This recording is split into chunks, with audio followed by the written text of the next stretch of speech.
Hi friends, ഞാനിന്നൊരു simple റെസിപ്പിയുമായാണ് നിങ്ങളുടെ മുന്നിൽ വന്നിരിക്കുന്നത്. ഒരു homemade pudding. It's really very simple and yummy. അധികം ഇൻഗ്രീഡിയൻസ് ഒന്നും വേണ്ട. ഞാൻ യൂസ് ചെയ്തിരിക്കുന്ന ingredients: vanilla essence, Nestle cream, 1 can Nestle condensed milk, jello, gelatin. ഇനി ഇതെങ്ങനെ ഉണ്ടാക്കുന്നതെന്ന് നോക്കാം നമുക്ക്. ആദ്യം നമുക്ക് ബേസ് ഉണ്ടാക്കാം. അതിനായി ഞാൻ ക്രീമും condensed milk, then 1/2 teaspoon vanilla essence, ഇത് മൂന്നും കൂടി ബീറ്റ് ചെയ്ത് കൊണ്ടുവരുന്നു.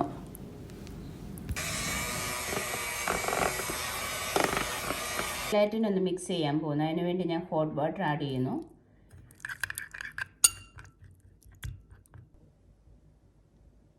ജെലാറ്റിൻ ഫൈൻ മിക്സിങ്ങിന് വേണ്ടി ഞാൻ ഒന്നുകൂടി ഡബിൾ ഹീറ്റിംഗ് ചെയ്തെടുത്തിട്ടുണ്ട്. അപ്പോൾ ഇത് ഫൈൻ ലിക്വിഡ് ആയിട്ടുണ്ട്. ഇനി നെക്സ്റ്റ് സ്റ്റെപ്പ്, ഈ ജെലാറ്റിൻ ഞാൻ ഈ ബേസിലോട്ട് ഒന്നുകൂടി ആഡ് ചെയ്ത് 1 more time beat ചെയ്തെടുക്കുന്നു.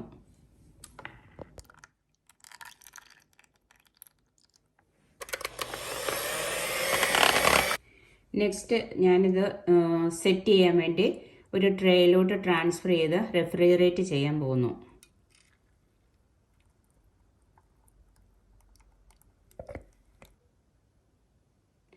Normally 1/2 to 1 hour എടുക്കും ഇത് സെറ്റ് ആകാനായിട്ട്.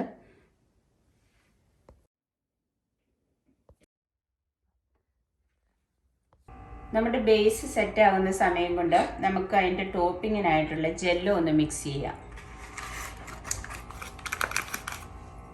ഞാനിപ്പോൾ ഒരു 2 tablespoon ജെല്ലോയാണ് മിക്സ് ചെയ്യാൻ പോകുന്നത്. ഇതിനായി ഹോട്ട് വാട്ടർ എടുത്തിട്ടുണ്ട്.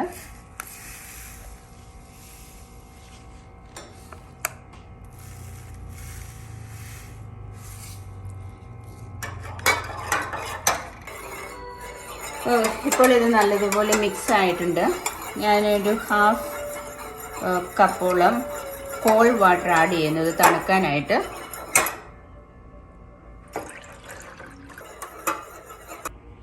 ഇത് നമ്മൾ റെഫ്രിജറേറ്ററിൽ സെറ്റ് ആകാൻ വെച്ച മിക്സറാണ് ഫോർ ദ ബേസ്. നല്ലതുപോലെ സെറ്റ് ആയിട്ടുണ്ട്. സോ ഇനി ലാസ്റ്റ് സ്റ്റെപ്പ് ടോപ്പിംഗ് ആഡ് ചെയ്യാൻ പോകുന്നു. ടോപ്പിങ്ങിനായിട്ട് നമ്മൾ ഓൾറെഡി മിക്സ് ചെയ്തിട്ടുണ്ട് ജെല്ലോ. ഈ ജെല്ലോ എങ്ങനെ ഇതിലോട്ട് ട്രാൻസ്ഫർ ചെയ്യുന്നതെന്ന് നോക്കാം.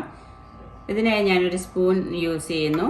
എന്നിട്ട് സ്പൂണിൽ കൂടെയാണ് ഇത് പോർ ചെയ്യുന്നത്. കാരണം അല്ലെങ്കിൽ ഇത് ഒരു ചാൻസ് ഉണ്ട്, ഇത് ഷേക്ക് ആകാൻ ഒരു ചാൻസ് ഉണ്ട്. അത് അവോയ്ഡ് ചെയ്യാൻ വേണ്ടി ഈ രീതിയിലാണ് ഞാനിത് പോർ ചെയ്യുന്നത്.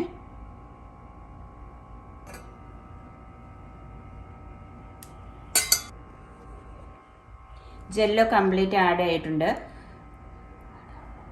ഇനി നമ്മൾ ലാസ്റ്റ് സ്റ്റെപ്പിലോട്ട് പോകുന്നു. അതിനായിട്ട് യൂഷ്വലി ഒരു 1 to 2 hours എടുക്കും ഇത് സെറ്റ് ആകാൻ. അതിനായി വീണ്ടും നമ്മൾ റെഫ്രിജറേറ്ററിലോട്ട് വയ്ക്കുന്നു. അങ്ങനെ നമ്മുടെ പുഡിംഗ് റെഡി ആയിട്ടുണ്ട്. I am happy. കാരണം ഞാൻ എൻ്റെ എക്സ്പെക്റ്റേഷൻ പോലെ തന്നെ വന്നിട്ടുണ്ട്. തിക്കാണ്, കണ്ടോ, ഇത് നല്ല തിക്കാണ്. ഇനി ഇതൊന്ന് കട്ട് ചെയ്ത് നോക്കാം എങ്ങനെയുണ്ടെന്ന്.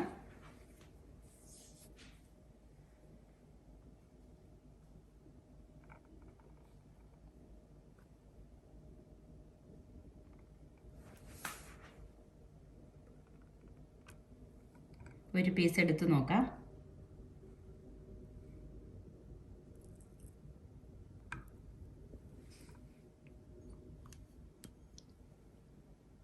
അപ്പോൾ ഈ റെസിപ്പി എല്ലാവർക്കും ഇഷ്ടപ്പെട്ടു എന്ന് കരുതുന്നു. കുട്ടികളൊക്കെ വളരെ ഇഷ്ടപ്പെടുന്ന ഒരു പുഡിംഗ് ആണിത്. എല്ലാവരും ഒന്ന് ട്രൈ ചെയ്യുക, ഷെയർ ചെയ്യുക. Thank you for watching.